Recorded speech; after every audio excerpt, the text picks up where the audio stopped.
Hey folks, contrary to popular belief, spamming timewalking dungeons is not the most efficient way to level your characters, and this remains true even after the start of the new Turbulent Timeways event. In this video, I'll go over why timewalking dungeons are not quite as fast as people seem to think, and what you should be doing instead if you want to quickly level your characters during this event. As always, I've conducted multiple test speedruns for the different leveling methods to clearly demonstrate which one is the fastest.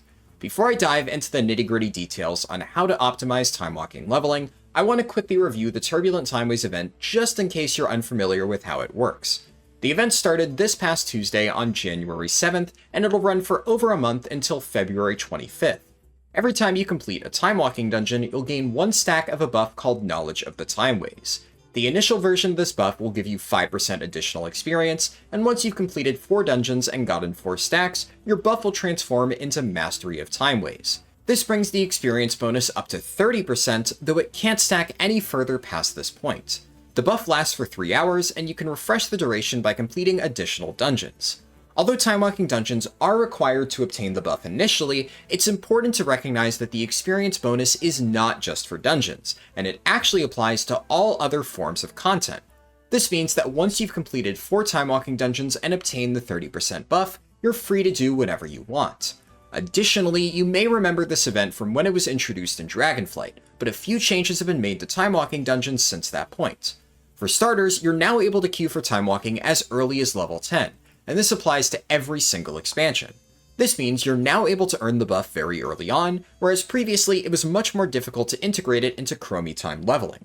Timewalking scaling was also completely overhauled earlier in the expansion, which means it's slightly more difficult for gear twin characters to speedrun the dungeons. There are still exceptions to this, and you may encounter a really strong low-level twink in your dungeons, but it's a complicated subject that I won't discuss further within this video.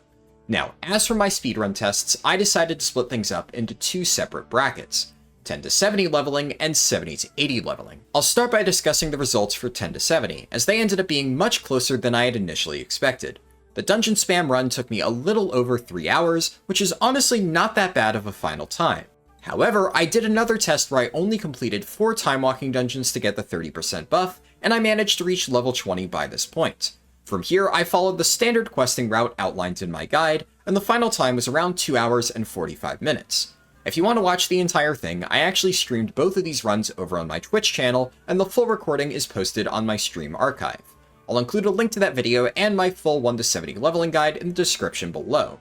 What's notable about this quest run is that it was not only 20 minutes faster, but I also didn't use any of the normal consumables that I recommend for speed leveling. I only used unenchanted heirlooms pulled directly from my collection tab. In the 4-hour 1 to 80 speedrun that I completed last month, I managed to finish the 10 to 70 segment in only 2 hours and 10 minutes, and this was without the addition of the new 30% timewalking buff.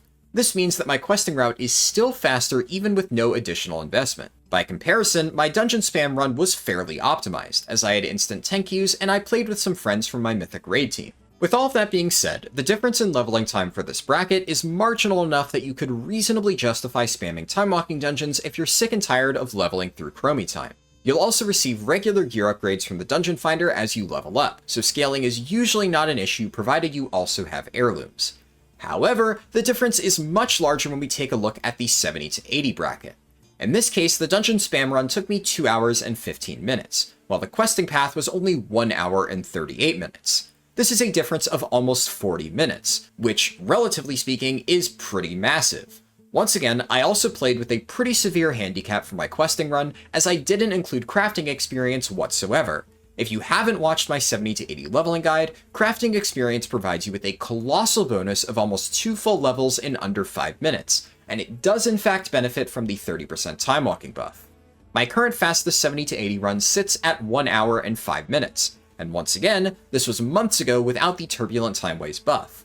In early February, I might even attempt to get a sub 1 hour time, as it's theoretically possible to achieve it with this additional experience buff.